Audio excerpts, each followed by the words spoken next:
Chapitre 2. J'ai ainsi vécu seul, sans personne avec qui parler véritablement, jusqu'à une pente dans le désert du Sahara, il y a 6 ans.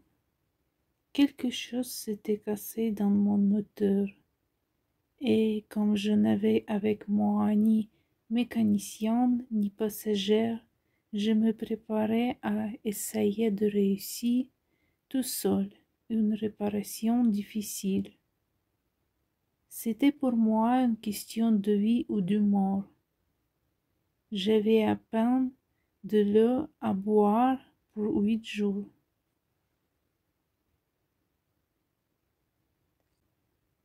Le premier soir, je me suis donc endormie sur le sable à mi-mille de toute terre habituée.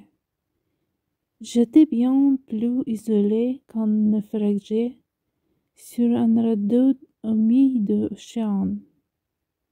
Alors vous imaginez ma surprise au lever du jour quand une drôle de petite voix m'a réveillée. Elle disait: S'il vous plaît, dessine-moi un mouton. Hein? Dessine-moi un mouton.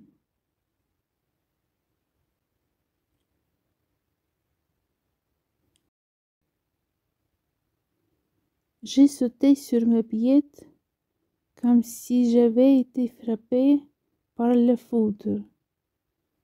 J'ai bien frotté mes yeux. J'ai bien regardé. Et j'ai vu un petit bonhomme qui tout à fait extraordinaire, qui me considérait gravement. Voilà le meilleur portrait que plus tard j'ai réussi à faire de lui. Mais mon dessin, bien sûr, est beaucoup moins ravissant que le modèle. Ce n'est pas de ma faute. J'avais été découragée dans ma carrière de peintre dans les grandes personnes à l'âge de 6 ans, et je n'avais rien appris à dessiner sauf des bois fermés et les bois ouverts.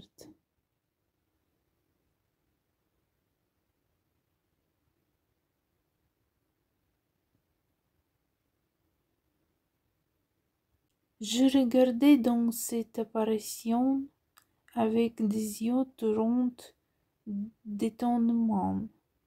N'oubliez pas que je me trouvais à mi-mille de toute région habituée. Oh, mon petit bonhomme ne me semblait ni égaré, ni mort de fatigue, ni mort de faim, ni mort de soif, ni mort de peur.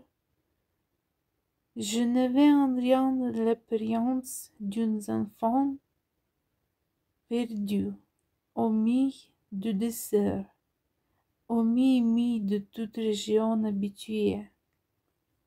Quand je réussis enfin de parler de lui, dit: Mais qu'est-ce que tu fais là? Et il me répéta alors, tout doucement, comme une chose très sérieuse: S'il vous plaît, dessine-moi un mouton.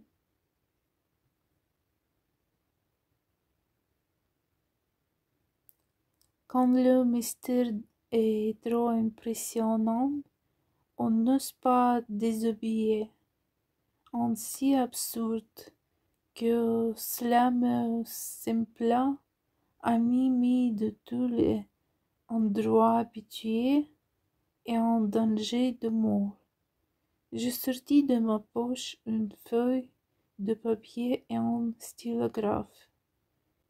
Mais je me rappelai alors que je n'avais surtout étudié la géographie, l'histoire, le calcul et la grammaire. Et je dis au petit bonhomme, avec un peu de mauvaise humeur, que je ne savais pas dessiner. Il me répondit: Ça ne fait rien, dessine-moi un mouton. Comme je n'avais jamais dessiné un mouton, je refis pour lui un des deux seuls dessins dont j'étais capable, celui de bois fermé. Et je fus stupéfait d'entendre le petit bonhomme me répondre. Non, non, je ne veux pas d'un éléphant dans un bois. Un bois, c'est très dangereux. Et un éléphant, c'est très encombrant. Chez moi, c'est tout petit. J'ai besoin d'un mouton. Dessine-moi un mouton. Alors, je dessinai.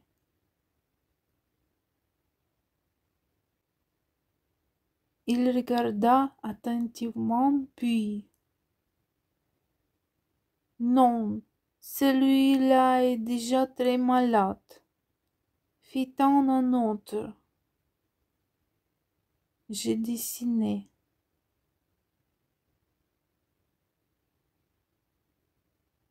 Mon ami sourit gentiment avec indulgence.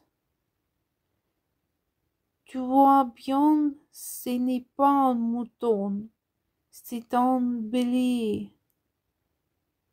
Il a des cornes. Je refis donc encore mon dessin, mais il fut refusé comme les précédents.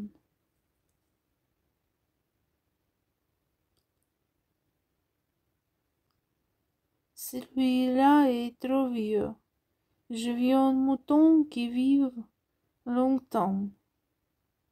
Alors, faute de patience, comme j'avais hâte de commencer le démontage de mon moteur, je griffonnais le dessin-ci et je lançais. Ça, c'est la caisse. Le mouton que tu veux est dedans.